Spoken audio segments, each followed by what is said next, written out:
Good morning to all. Welcome to TSN school. हम पढ़ रहे हैं कक्षा 10 हिंदी की पाठ्य पुस्तक संचयन का पाठ्यक्रम। आज हम पाठ 1 पढ़ेंगे। पाठ 1 में हरिहर काका के बारे में एक कहानी दी गई है। इस कहानी के लेखक हैं मिथिलेश्वर जी। मिथिलेश्वर जी ने हरिहर काका के बारे में क्या बताया है, उनके जीवन काल में क्या क्या घटनाएं घटी हैं, इन सब का वर्णन इस पाठ में किया गया है। हरिहर काका और लेखक जो है दोनों के बीच संबंध काफ़ी गहरा था और हरिहर काका बचपन से ही लेखक को बड़े लाड दुलार से रखते थे। हरिहर काका की अभी की जो स्थिति है वो बड़ी ही दयनीय है। उन्हें बड़े ही कष्ट और यातनाओं से जीवन व्यापन करना पड़ रहा है, लेकिन वो इस स्थिति को किसी को नहीं बता पा रहे। अब जो लेखक हैं वो बता रहे हैं कि हरिहर काका की कहानी सुनने से पहले हमें अपने गाँव और वहाँ पर स्थित ठाकुर बाड़ी के बारे में जानना होगा। हमने जाना कि वहाँ पर एक ठाकुर बाड़ी है, यानी ठाकुर जी का स्थान है जहाँ पर ठाकुर जी की पूजा अर्चना की जाती है। लोग मन्नत मांगते हैं और मन्नत पूरी होने पर वहाँ पर जेवर, अनाज और रुपए चढ़ाते हैं। अब जो ठाकुर बाड़ी है वहाँ के जो लोग हैं वो भजन कीर्तन करते हैं, या फिर वहाँ पर कोई आपदा आती है तो उसमें हरि कीर्तन कर उन आपदा को दूर करते हैं। इसी प्रकार कोई उत्सव पर्व मनाया जाता है तो पहली जो भेंट है वो ठाकुर जी के नाम ही निकाली जाती है। अब जो हरिहर काका हैं उनके परिवार में कौन कौन लोग हैं, उनके पास कितने बीघा खेत है, ये सब कुछ हमने पढ़ लिया था। अब हम आगे पढ़ते हैं। अगर कभी हरिहर काका की तबीयत खराब हो जाती तो वह मुसीबत में पड़ जाते। अब जो उनकी भाई और भाइयों की जो पत्नियां हैं वो हरिहर काका की देखभाल नहीं करती थी, तो हरिहर काका की जब भी तबीयत खराब हो जाती थी तो वह मुसीबत में पड़ जाते थे और उनको अपना जो कार्य है वो स्वयं करना पड़ता था। इतने बड़े परिवार में रहते हुए भी कोई उन्हें पानी देने वाला तक नहीं था। सभी अपने कामों में मशगूल रहते थे, मतलब सभी अपने कामों में व्यस्त रहते थे। बच्चे या तो पढ़ लिख रहे होते या धमाचौकड़ी मचाते। धमाचौकड़ी मचाना मतलब उछल कूद मचाना। मर्द खेतों पर गए रहते, औरतें हाल पूछने भी नहीं आती। मतलब जो भाई हैं वो तो खेतों पर चले जाते थे और भाई की पत्नियां तो पहले ही उनका हाल नहीं पूछती थी और तबीयत खराब होने पर तो वैसे भी नहीं पूछती। दालान के कमरे में अकेले पड़े हरिहर काका को स्वयं उठकर अपनी ज़रूरतों की पूर्ति करनी पड़ती थी। दालान मतलब जो बरामदा होता है, वहाँ पर अकेले ही हरिहर काका पड़े रहते थे और अपनी ज़रूरतों की पूर्ति करते थे। ऐसे वक्त अपनी पत्नियों की याद करके हरिहर काका की आंख भर आती थी। मतलब इस समय जब उनका कोई ध्यान रखने वाला नहीं था, उन्हें उस समय अपनी पत्नियों की याद आती और उनकी आंखें भर जाती। भाइयों के परिवार के प्रति मोह भंग की शुरुआत इन्हीं क्षणों में हुई थी। जब वे बीमार हो गए थे, जब उनके भाइयों के परिवार वालों ने उनकी देख रेख नहीं की, उनकी देखभाल नहीं की, तभी से जो प्रेम, जो उनके भाइयों के प्रति जो प्रेम था वो समाप्त होने की जो शुरुआत थी वो वहीं से हो गई थी। और फिर एक दिन तो विस्फोट ही हो गया। उस दिन हरिहर काका की सहन शक्ति जवाब दे गई। विस्फोट मतलब जो अंदर का जो ज्वाला था उनके अंदर, कि उनकी जो भाई की पत्नियां हैं वो उनकी देख रेख नहीं करती, उनकी देखभाल नहीं करती है, वो एक दिन फूटकर बाहर निकल गया। विस्फोट मतलब फूटकर बाहर निकलना। उस दिन हरिहर काका की सहन शक्ति जवाब दे गई थी। उनकी जो जो इतने दिन तक उन्होंने सहन कर रखा था वो सारी शक्ति उस दिन शहर के क्लर्की करने वाले भतीजे का एक दोस्त गांव आया था। उसी के आगमन के उपलक्ष्य में 2-3 तरह की सब्जी, बचके, रायता, चटनी आदि बने थे। अब जो उनका जो भतीजा है जो शहर में काम करता था, उसका एक दोस्त काम आया। उसके आने के संकेत में ही, उपलक्ष्य मतलब उसके आने के संकेत में ही, उसके आने की योजना में ही 2 तरह की सब्जियां बनी, रायता बना, चटनी बनी। बीमारी से उठे हरिहर काका का मन स्वादिष्ट भोजन के लिए बेचैन था।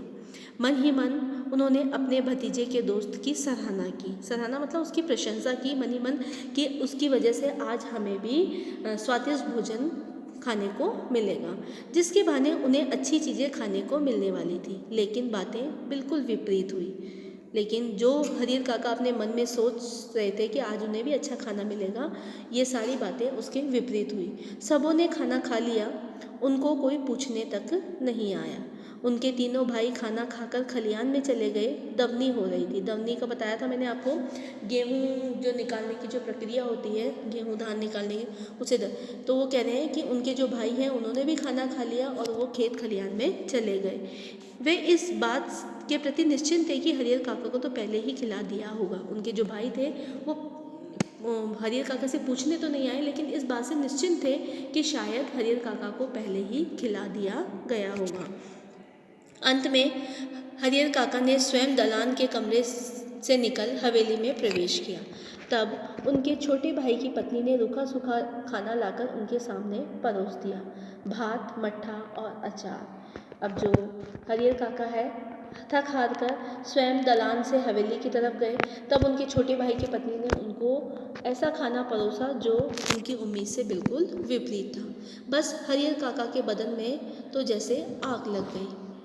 उन्होंने थाली उठाकर बीच आंगन में फेंक दी, क्योंकि हरियर काका को बहुत गुस्सा आ रहा था। बीमारी से उठे थे तो उन्हें बहुत अच्छा खाना खाने की इच्छा थी, लेकिन उनके सामने जब रूखा सूखा लाया गया तो उन्हें गुस्सा आ गया। झन की तेज आवाज़ के साथ आंगन में थाली गिरी, भात बिखर गया। विभिन्न घरों में बैठी लड़कियां, बहुएं सब एक साथ बाहर निकल आई। जो अलग अलग कमरों में जो बहुएं और बेटियां बैठी थी वो सब बाहर आ गई। हरियर काका गरजते हुए हवेली से दलान की ओर चल पड़े। समझ रही हो कि मुफ्त में खिलाती हो तो अपने मन से यह बात निकाल देना। मेरे हिस्से के खेत की पैदावार इसी घर में आती है, उसमें तो मैं 2-4 नौकर रख लूँ, आराम से खाऊं। अब जो हरियर काका है वो गुस्से से दलान की ओर जाते हैं और अपने भाई की पत्नी को कहते हैं कि तुम क्या समझती हो कि तुम मुझे मुफ्त में खिला रही हो, और अगर ये बात सोचती हो तो ये अपने मन से निकाल देना। मेरे हिस्से का जो खेत है, मेरे हिस्से की जो 15 बीघा ज़मीन है, उसकी खेत की पैदावार इसी घर में आती है, और अगर मैं उस खेत में अगर 2-4 नौकर भी रख लूँ तो मैं आराम से खाऊँ, तब भी कमी नहीं होगी। मैं अनाथ और बेसहारा नहीं हूँ। तुम ये मत सोचना कि मैं क्या हूँ, अनाथ और बेसहारा नहीं हूँ। मेरे धन पर तुम सब मौज कर रही हो, लेकिन अब मैं तुम सबों को बताऊँगा। मतलब हरियर काका है बड़े गुस्से में है, और अब वो बोल रहे हैं कि तुम ये मत समझना कि मैं अनाथ और बेसहारा हूँ, जो तुम मेरे धन पे मौज कर रही हो, लेकिन अब मैं सब कुछ समझ गया हूँ। अब मैं तुम सबको बताऊँगा कि क्या होना चाहिए। हरियर काका जिस वक्त ये सब बोल रहे थे, उस वक्त ठाकुर बाड़ी के पुजारी जी उनके दलान में ही विराजमान थे। जब हरियर काका उनकी पत्नी भाई की पत्नी से ये सारी बातें बोल रहे थे, जब ठाकुर बाड़ी का एक पुजारी है वो दालान में ही विराजमान था। वार्षिक हुमाद के लिए वह घी और शकील लेने आए थे। हुमाद का अर्थ होता है जो हवन में प्रयुक्त होने वाली जो सामग्री है उसके लिए घी और गेहूँ लेने आए थे। उन्होंने लौटकर उन्होंने महंत जी को विस्तार के साथ सारी बात बताई। अब जैसे ही वो पुजारी हरियर काका के यहाँ से लौटे तो उन्होंने ठाकुर बाड़ी के जो महंत हैं उनको ये सारी बात बताई। उनके कान खड़े हो गए। कान खड़े होना मतलब वो बिल्कुल सावधान हो गए। वह दिन उन्हें बहुत शुभ महसूस हुआ। अब ये कैसे शुभ महसूस हुआ? उस दिन को उन्होंने ऐसे ही गुजर जाने देना उचित नहीं समझा। तत्क्षण टीका तिलक लगा, कांधे पर राम नामी लिखी चादर डाली, ठाकुर बाड़ी से चल पड़े। तत्क्षण मतलब उसी समय, तत्काल वो जो महंत थे उन्हें यह क्षण जो था वो बहुत उचित लगा। अब किस लिए लगा? ये जो महंत हैं ये किस लिए ठाकुर बाड़ी से निकल पड़े, ये आगे हम पढ़ेंगे। उन्होंने ये क्षण उचित समझा। ये क्षण उन्होंने गुजर जाना मतलब अभी जैसे कहते हैं कि लोहा जब गर्म होता है तभी उस पर चोट मारनी चाहिए, तभी उसको ढालना चाहिए, तो वो उसी आकार में ढल जाता है। इसलिए जो महंत जी हैं वो भी यही सोच रहे हैं कि अभी का जो क्षण है इसी क्षण में हम अगर हरियर काका से बात करेंगे तो वो क्षण बहुत उचित होगा। उन्होंने क्या किया? टीका तिलक किया, कंधे पर राम नामी लिखी चादर डाली और ठाकुर बाड़ी से चले गए। संयोग अच्छा था, हरियर के दलान तक नहीं जाना पड़ा। संयोग मतलब किस्मत अच्छी थी कि जो महंत हैं उनको हरियर काका के दलान तक नहीं जाना पड़ा। हरियर काका उन्हें रास्ते में ही मिल गए।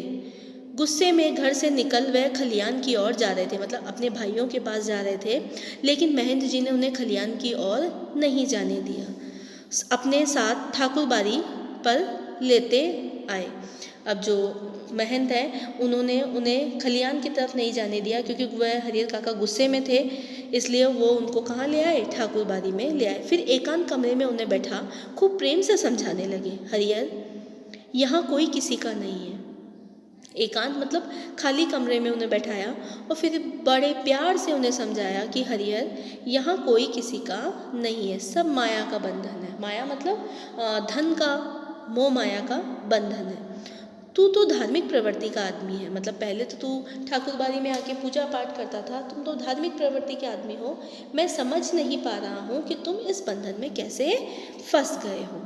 मतलब वो कह रहे हैं कि यहाँ पर जो भी कुछ है वो सब माया का बंधन है, सिर्फ धन का बंधन है और किसी का बंधन नहीं। अगर तुम्हारे पास पैसा है इसीलिए तुम उनसे जुड़े हो, अन्यथा वो तुम्हारा ध्यान भी नहीं रखते। ईश्वर में भक्ति लगाओ, उसके सिवा कोई तुम्हारा अपना नहीं। पत्नी, बेटे, भाई, बंधु सब स्वार्थ के साथी हैं, सबको स्वार्थ चाहिए, मतलब स्वार्थ के कारण वो तुमसे बंधे हैं, अन्यथा कोई किसी का नहीं है। ईश्वर में भक्ति लगाओ। जिस दिन उन्हें लगेगा कि तुमसे उनका स्वार्थ सधने वाला नहीं, उस दिन वे तुम्हें पूछेंगे तक नहीं। मतलब जिस दिन उन्हें लगेगा कि अब तुम्हारे पास उनके लिए कुछ भी नहीं है, उनको देने के लिए कुछ भी नहीं है, उस दिन वह तुम्हें पूछेंगे भी नहीं। इसलिए ज्ञानी, संत, महात्मा ईश्वर के सिवा किसी और में प्रेम नहीं लगाते। जो संत ज्ञानी है वो ईश्वर के सिवा और किसी से प्रेम नहीं करते। तुम्हारे हिस्से में 15 बीघे खेत हैं। अब जो महंत है वो बता रहे हैं हरिहर काका को कि तुम्हारे हिस्से में तो 15 बीघे खेत है, उसी के चलते तुम्हारे भाई के परिवार तुम्हें पकड़े हुए हैं। मतलब तुम्हारे पास इतना पैसा है, इतने खेत हैं, इतनी ज़मीन है, इसीलिए वो तुम्हारा ध्यान रखते हैं, तुम्हें पूछते हैं, वरना तुम्हारा कोई नहीं है। तुम एक दिन कहकर देख लो कि अपना खेत उन्हें ना देकर दूसरों को लिख दोगे, वह तुमसे बोलना बंद कर देंगे। अब जो महंत जी हैं वो उन्हें समझा रहे हैं कि अगर तुम ऐसा कह दो कि ये खेत मैं तुम्हें ना देकर किसी और को दूंगा, तो वो तुमसे बोलना बंद कर देंगे, उनका रिश्ता ही समाप्त हो जाएगा, ख़त्म हो जाएगा। तुम्हारे भले के लिए मैं बहुत दिनों से सोच रहा हूँ, लेकिन वश नहीं कह रहा था। संकोच मतलब झिझक के कारण मैं तुमसे नहीं कह पा रहा था, लेकिन मैं काफ़ी दिन से तुम्हारे बारे में ये सोच रहा था कि जो तुम्हारे परिवार वाले हैं वो तुम्हारे खेतों के कारण, तुम्हारी ज़मीन के कारण ही तुम्हें पकड़े हुए हैं। आज कह देता हूँ, तुम अपने हिस्से का खेत ठाकुर जी के नाम लिख दो, सीधे बैकुंठ को प्राप्त करोगे। बैकुंठ मतलब स्वर्ग को, मतलब सीधे तुम्हारा जो रास्ता है वो परलोक स्वर्ग की तरफ जाएगा। तुम अगर अपनी जो खेत है वो ठाकुर जी के नाम लिख दो, तीनों लोकों में तुम्हारी कीर्ति जगमगा उठेगी। कीर्ति का अर्थ होता है प्रसिद्धि, मतलब तीनों लोक में जो प्रसिद्धि है तुम्हारी वो जगमगा उठेगी ठाकुर जी के नाम अगर तुम अपना खेत लिख दोगे। जब तक सूरज चांद रहेगा तब तक लोग तुम्हें याद करेंगे। मतलब अगर तुमने ये ज़मीन सारी जायदाद ठाकुर जी के नाम कर दी, तो जब तक सूरज चांद रहेगा, मतलब जब तक पृथ्वी का अस्तित्व है, तब तक तुम्हें लोग याद करते रहेंगे। ठाकुर जी के नाम पर ज़मीन लिख देना तुम्हारे जीवन का महादान होगा।